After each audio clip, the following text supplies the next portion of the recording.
Hello, I'm Finn. Welcome to the video named Feedforward Control. Feedforward control is a control principle or strategy. In practice, feedforward control is used in addition to feedback control.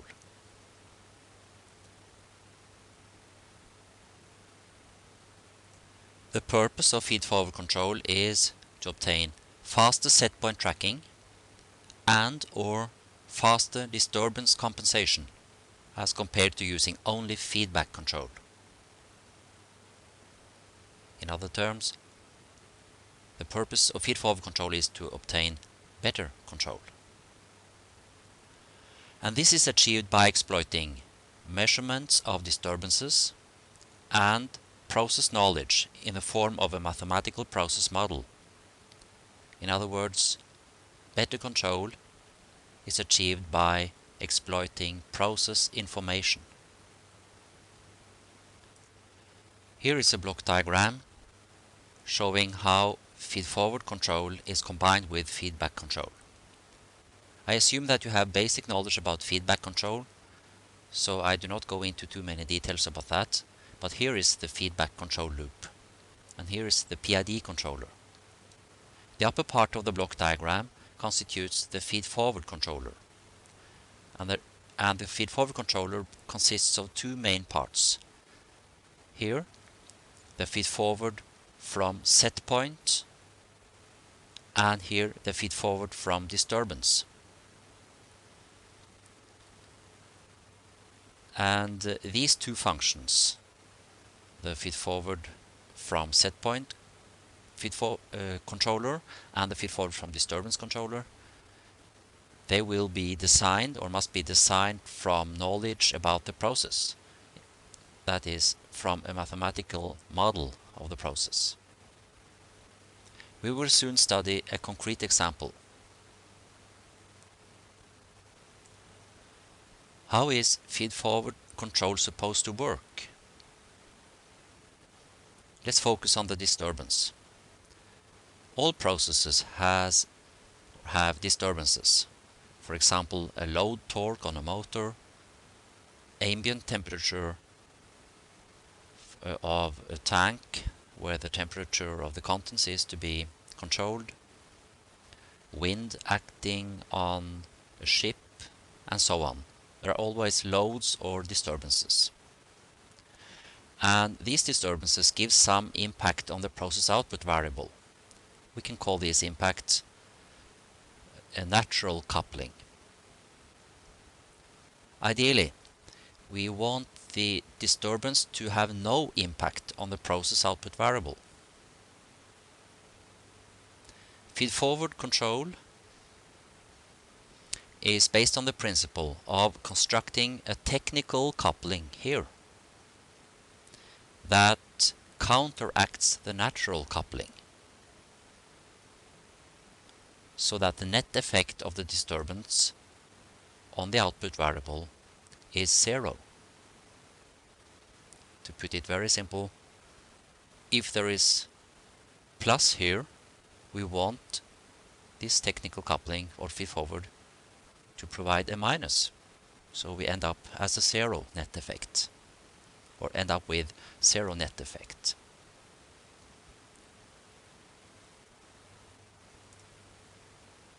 To be able to implement this technical coupling, we have to have knowledge about the disturbance. So here is a sensor that measures the disturbance, and the output of the sensor, this measurement signal, is used in the feedforward controller.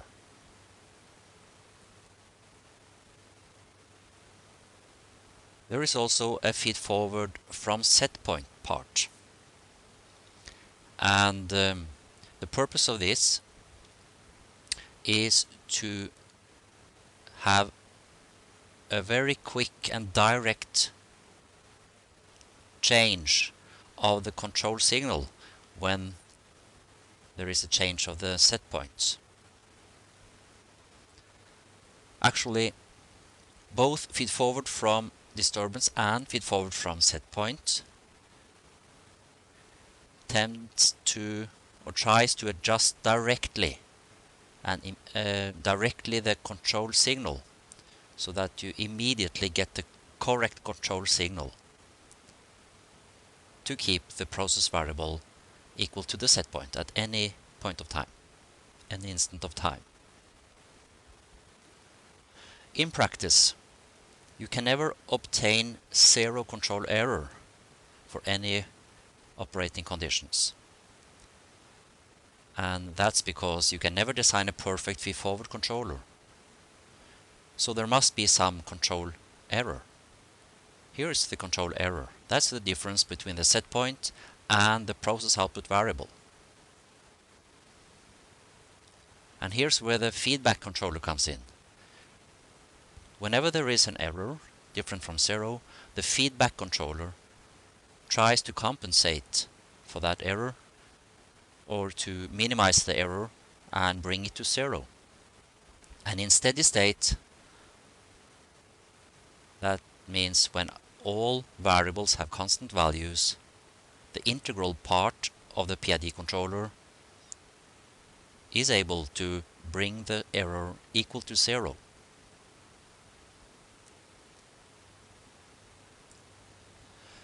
So, since the PID controller is able to bring the steady state error to zero, then we can say that the main purpose of feedforward control is to reduce or minimize the control error in a transient phase.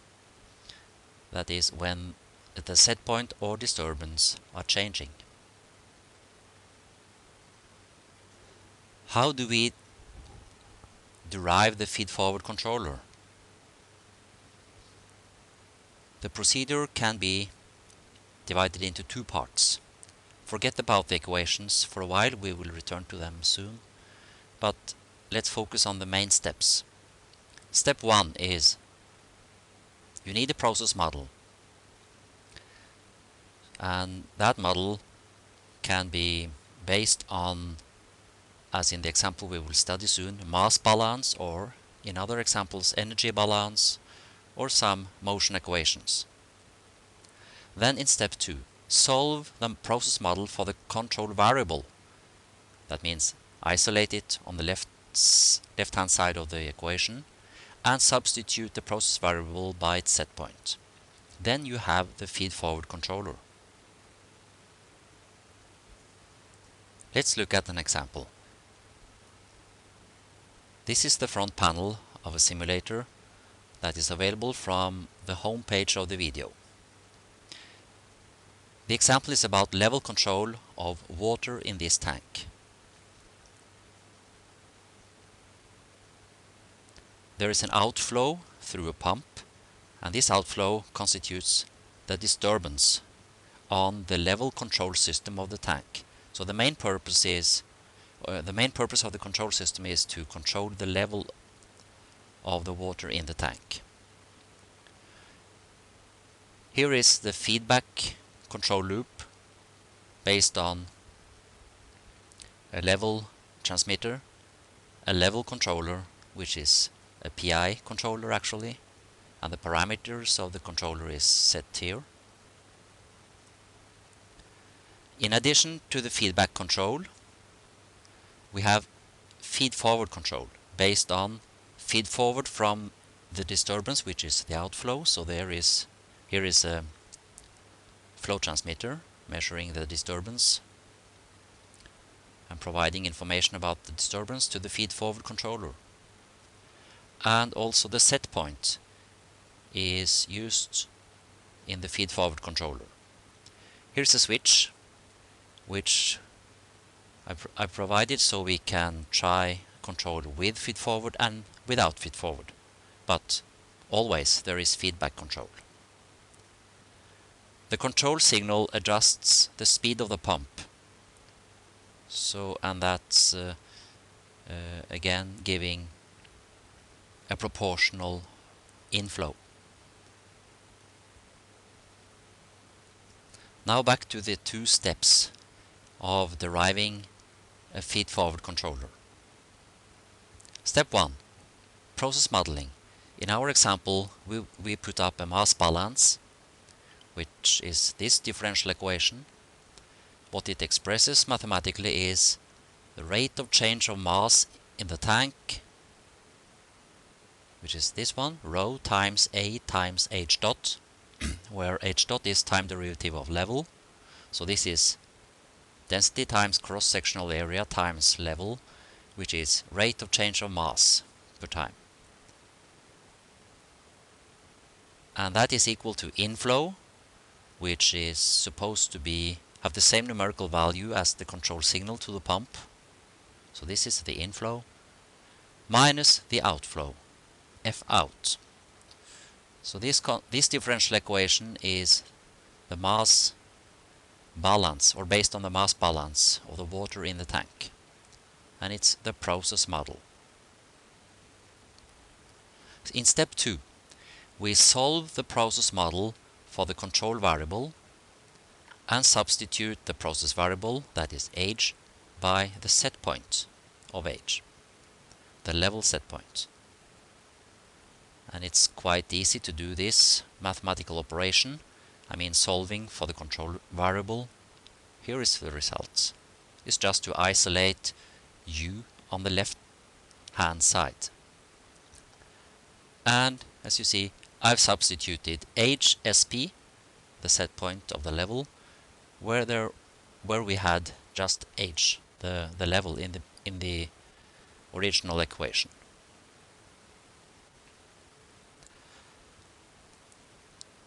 And we can now separate the feedforward controller into two parts. This is the feedforward from set point part, and this is the feedforward from disturbance part. And these two additive terms constitutes the total feedforward controller, which is implemented inside this block. By the way, you may want to stop the simulator and then start it again later. Before we try out this, or actually before we implement this feedforward controller, there is a practical issue that we have to address. Here is a time derivative.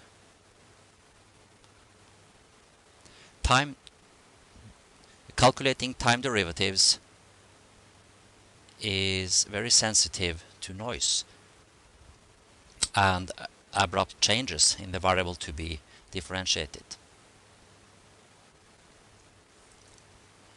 So looking at the next slide, you should never implement the pure time differentiation, because the time derivative is very sensitive to noise and abrupt changes of the signal to be differentiated. Just to repeat myself. Instead, you should implement a smoothed derivative by letting the signal pass through a low pass filter before the differentiation. So, according to this, we modify the feedforward from setpoint part of our feedforward controller as shown below. So what is modified is this part. And instead of the derivative of hsp, I have here written the time derivative of hsp filtered. So it's the filtered, it's the time derivative of the filtered set point. And what filter to use? In most cases, it's okay to use just a time constant filter, which is given as a transfer function here. So this is the filtered set point, and here is the original set point. And the original set point is transferred through a time constant low pass filter, where Tf is the filter time constant. Now let's try this out. First, let's start the simulator. And just a few comments about the charts we have here. Here is the chart showing the level with the blue curve, and the set point is this orange curve.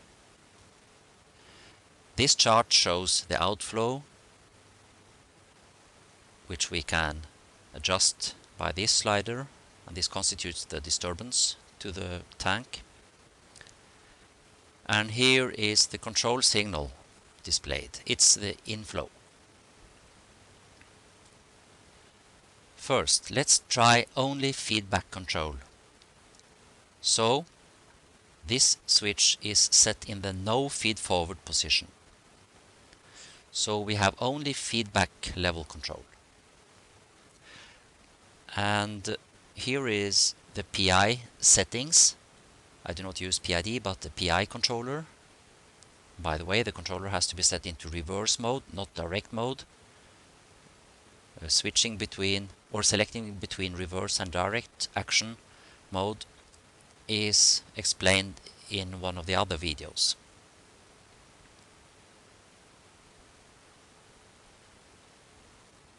The PID output range is maximum 5 and minimum 0.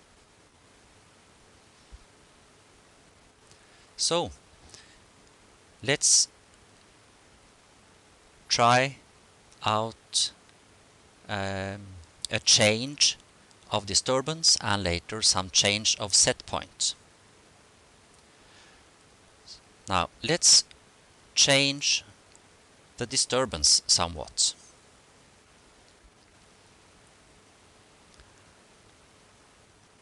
I just increase and decrease the flow,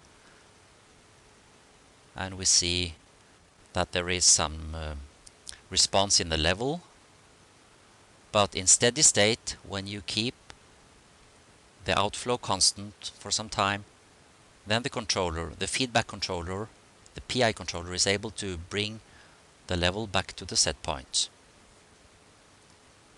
But there are clearly deviations from the set point when there are changes in the disturbance.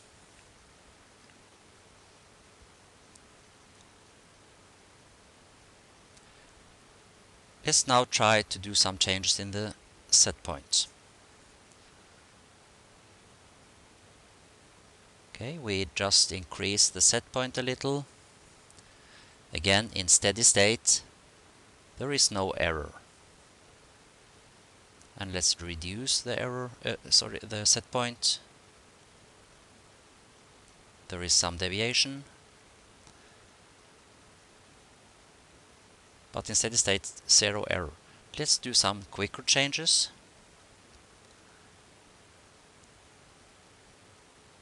Maybe that's not how you want the level set point actually to change of a water tank, but I do this now to just illustrate the principle of having a time varying set point, which you may have in motion systems, for example. Okay, so we see, let's put it back to 0.5, the set point. So we see clearly there is a deviation when the set point was changing. Now let's try feed forward control in addition to feedback. So set this switch in the upward position.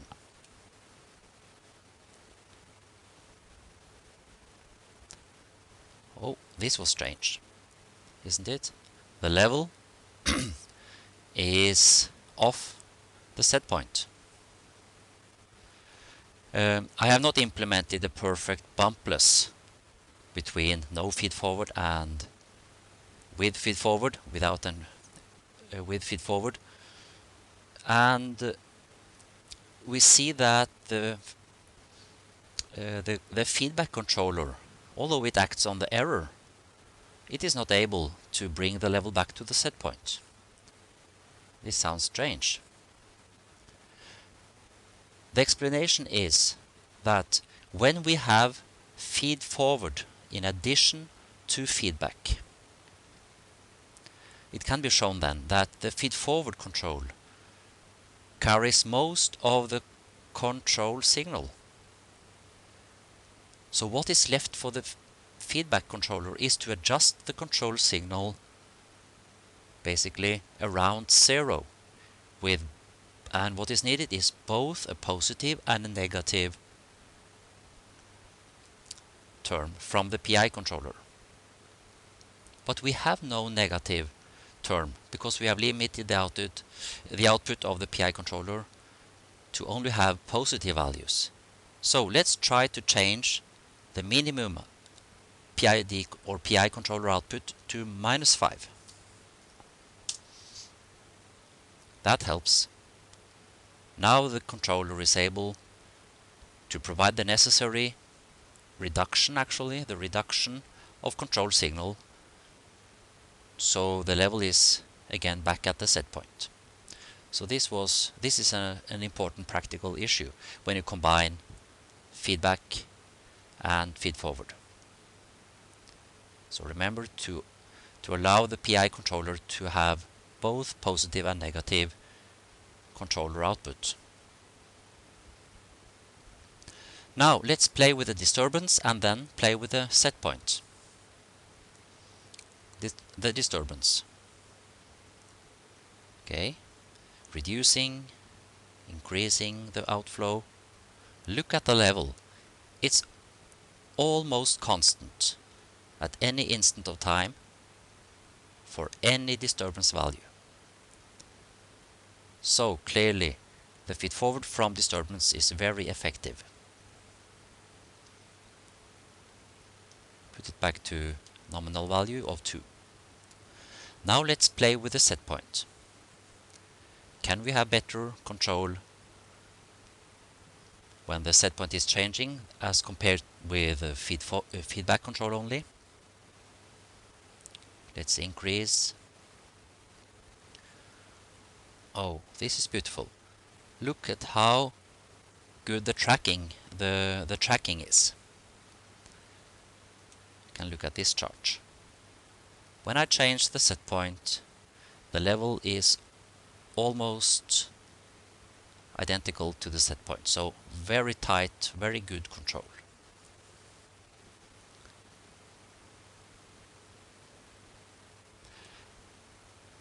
You can see that the control signal is quite noisy, or it changes quite fast with high amplitudes. And this is typical when you have a derivative action as we have in the feedforward from set point path. Here is the time constant of the low pass filter I've included. It's set to 5 seconds, and still we have some noise in the total control signal.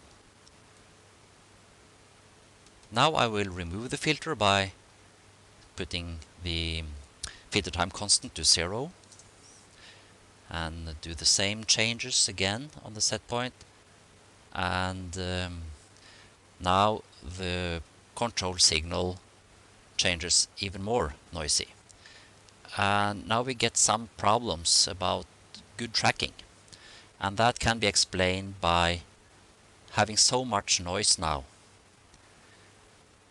in the control signal that we actually do not get the flow that the controller asks for. So there is a deviation. The inflow is limited between 0 and 5 kilograms per second. So it's better to have a low pass filter. It gives more smooth control and actually tighter control.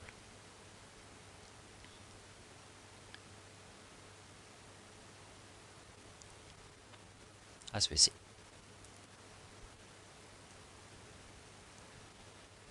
So I think I have clearly demonstrated that you get much better control with feedforward.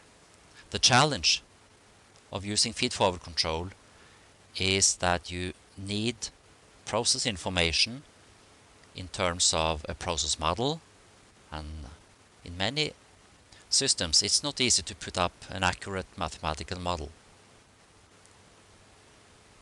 And the other thing you need is disturbance measurements. That costs extra money, A sensor costs money and it takes time to mount it, or to mount it into the process. But the benefits are much better control. Just a final comment about feed-forward control as a model-based controller. Whenever you implement a controller that is based on a mathematical model, you must think of the fact, or take that into account, that the model is not a perfect picture of the real process. That means, or the consequence of that is, that the control error may be different from zero in reality in the real system, even if it's very small or almost zero in a simulated system, where you have used the same model in the simulator representing the physical system as in the controller, in the feed-forward controller.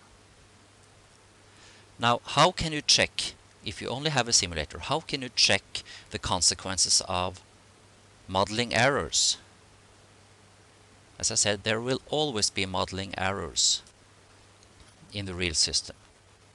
But how can you check out or investigate the consequences of modeling error if you work with a simulator? Well, you can use a slightly different model when you build the simulator from the model you use when you design the controller. And in this way, you can simulate the consequences of modeling errors. So, by purpose, you use two different models, one for the simulator and one for the controller.